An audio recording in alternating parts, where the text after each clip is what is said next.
What the fuck has happened there? This is fucked.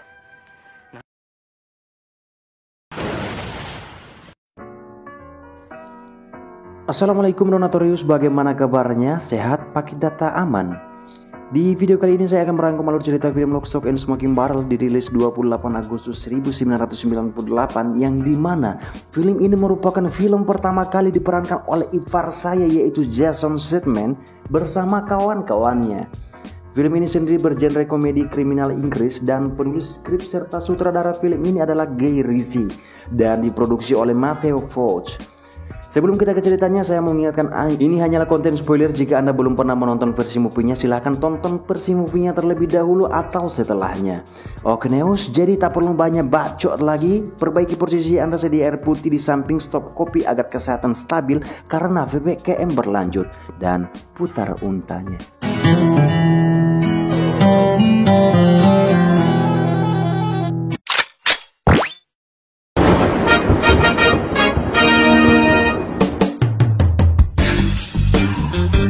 Di awal cerita kita diperlihatkan suasana yang tidak beda jauh dengan yang ada di sekitar kita, yaitu si Jason atau Bacon namanya di film ini mencoba keberuntungan dengan menjual obat-obatan di jalanan.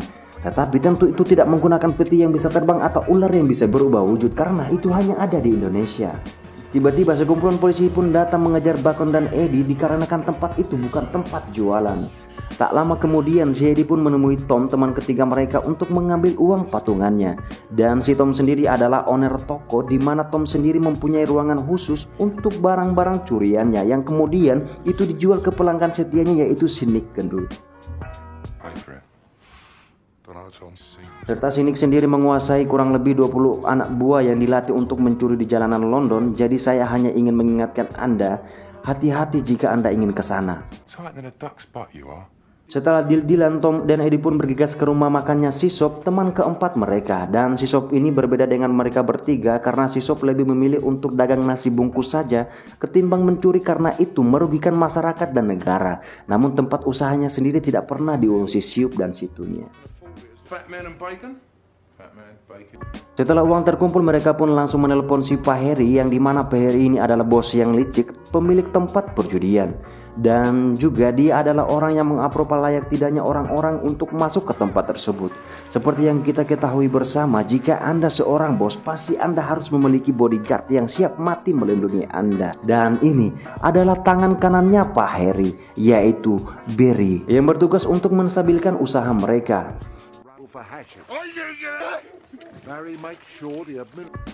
Dan dari mereka berempat, si Eddie sendiri memiliki kelebihan seperti membaca pikiran orang. Dengan begitu mereka mempercayakan si Eddie sebagai perwakilan untuk memenangkan perjudian tersebut.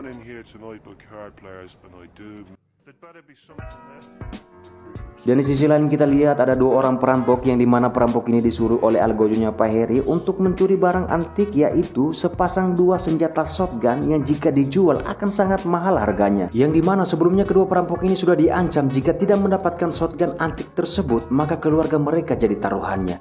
Aduh, memang sudah kebiasaan orang ngejahat mah sukanya nindas begitu.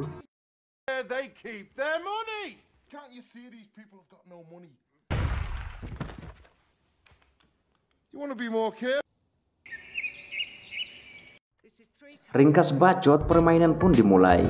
Awalnya permainan masih sangat mulus, bahkan si Eddie hampir tak terkalahkan. Namun sayang itu tak bertahan lama, dikarenakan sebelumnya Pak Harry telah memasang kamera tersembunyi untuk mengetahui kartu lawan.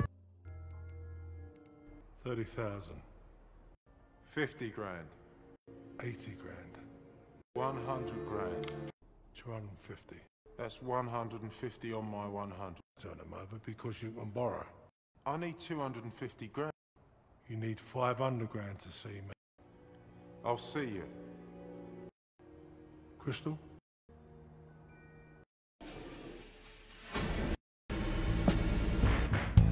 Dan alhasil bukan kemenangan yang didapat, melainkan si Eddie malah jatuh ke perangkapnya si Pak Harry dengan meninggalkan hutang sebesar 500 juta. Dengan keluguannya, Eddie pun menemui teman-temannya untuk mengatakan apa yang telah terjadi. Sungguh, di momen ini tim SIQ dibuat haru oleh adegan ini. Meskipun agak kesal, namun karena mereka teman sejati maka tak perlu berhari-hari untuk saling membenci. Listen to this one.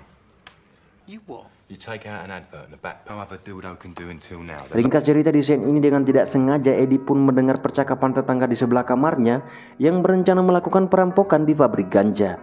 Dengan cepat si Eddie pun mengumpulkan kawan-kawannya dan berencana merampok hasil curian tetangganya itu. Dengan begitu, mereka tidak perlu mengeluarkan keringat dan modal yang banyak untuk melakukan aksinya. We'll be prepared. I'm game. Setelah mengatur siasat, Tom pun bertemu Nick kembali dan menyuruh Nick mencarikan konsumen yang bisa membeli ganja dalam jumlah yang besar. Dan pasti Nick akan diberikan imbalan jika dapat pelanggan yang cocok. Tak perlu berlama, Nick akhirnya bertemu dengan Rory untuk menawarkan produk tersebut. Dan hasilnya Rory pun setuju dengan tawaran itu. Di scene ini memperlihatkan dua perampok yang diancam Barry karena mereka menyerahkan hasil curiannya yang di sana tidak ada shotgun yang diinginkan bosnya itu. Ternyata barang yang dimaksud sudah mereka jual kepada Nick dan Nick pun menjualnya kepada Tom, dan di sini adegan keberuntungan si Eddie dan kawan-kawan akan semakin terlihat. Of course you'll look mean.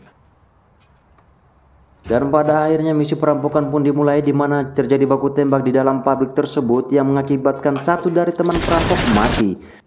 We're being fucked. Prick.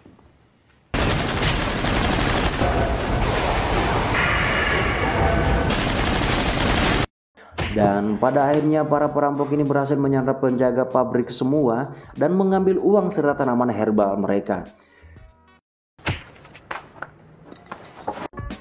Saat dalam perjalanan ke kos-kosan, para perampok ini tidak menyadari bahwa si Eddie dan kawan-kawan sudah lebih dulu menyelidap masuk di kos-kosan mereka. Alhasil, belum juga menikmati kopi hitam dan rokok surya, barang rampasan langsung berpindah tangan kepada Eddie dan kawan-kawan tanpa perlawanan.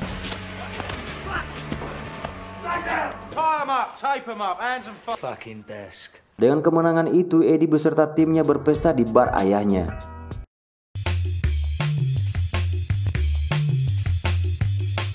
We shot one of them. In the fucking throat if I don't get my ganja back. Look, we grow an air gun. Di sisi lain terlihat seorang debt collector dan ini adalah si Chris, tangan kirinya si bos Harry. Harry pun menyuruhnya besok untuk tidak lupa pergi ke kediamannya Eddie untuk menjemput hutangnya. Hingga pada keesokan harinya si Nick pun bertemu Rory untuk melakukan finishing atau transaksi terakhir dengan si Rory.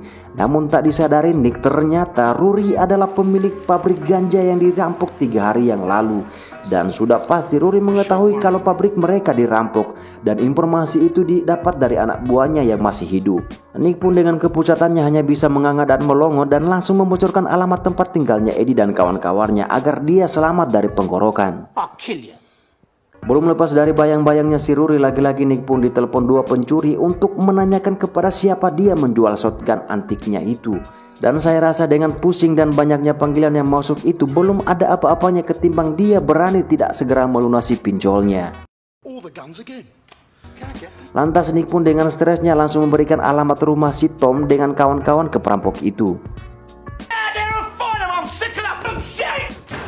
Di sisi lain ternyata komplotan perampok tetangga juga sudah mengetahui bahwasannya Eddie dan kawan-kawan yang telah merampok mereka. Hal itu dibuktikan dengan setumpuk uang yang mereka temukan dan 2 sepasang shotgun yang digunakan pada waktu menyandra mereka. Tanpa berpikir panjang, si tetangga pun menyuruh anak buahnya mengambil posisi dan bersiap untuk membunuh Eddie dan kawan-kawannya ketika mereka kembali. Di saat bersamaan, si Rory dan anak buahnya serta debt collector Nick dan juga 2 perampok itu sudah menuju alamat kosannya Eddie dan kawan-kawan. Diikuti Eddie bersama kawan-kawannya baru on the way ke lokasi.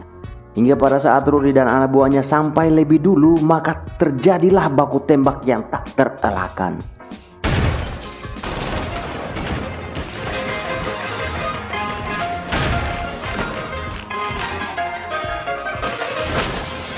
Hingga pada saat bos perampok mau melarikan diri, tiba-tiba Nick pun langsung menghajarnya dan mengambil semua uang dan juga 2 senjata shotgun.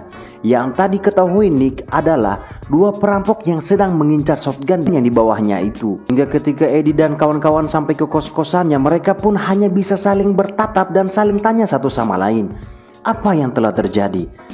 Dengan harapan yang tersisa, Eddie pun menelpon Harry bermaksud untuk meminta relaksasi karena mereka sedang ada musibah.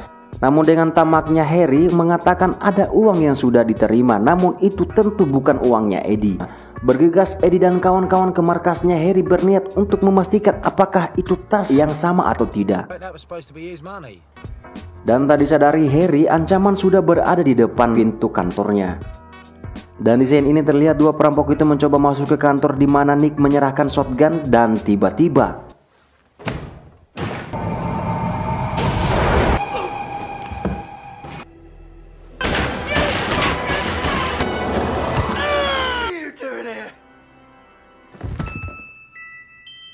What the fuck? Just be careful. Dan pada saat Eddie dan Tom pun sampai ke kantornya Harry, dan lagi-lagi mereka hanya bisa terdiam menganga karena keheranan, di mana mereka memandangi semua penjahat itu terkapar mati di sana.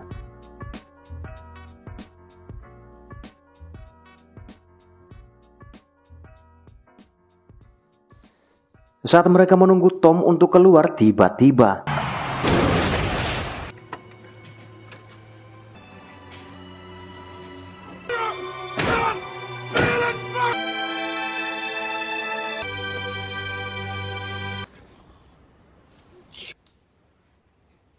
loaded shotguns. Dan pada saat interogasi mereka pun terbebas karena berkat bantuan polisi yang sebelumnya, karena Pak Polisi mengetahui bukan merekalah pelakunya. Dan tamat. Ending yang sangat menyenangkan. Jadi kesan dan pesan yang bisa kita terima di film ini adalah, kalau menurut saya, yaitu jangan lupa komunikasi. Jangan karena Anda sudah bertahta dan berharta, komunikasi tidak baik dengan orang-orang. Dan terima kasih.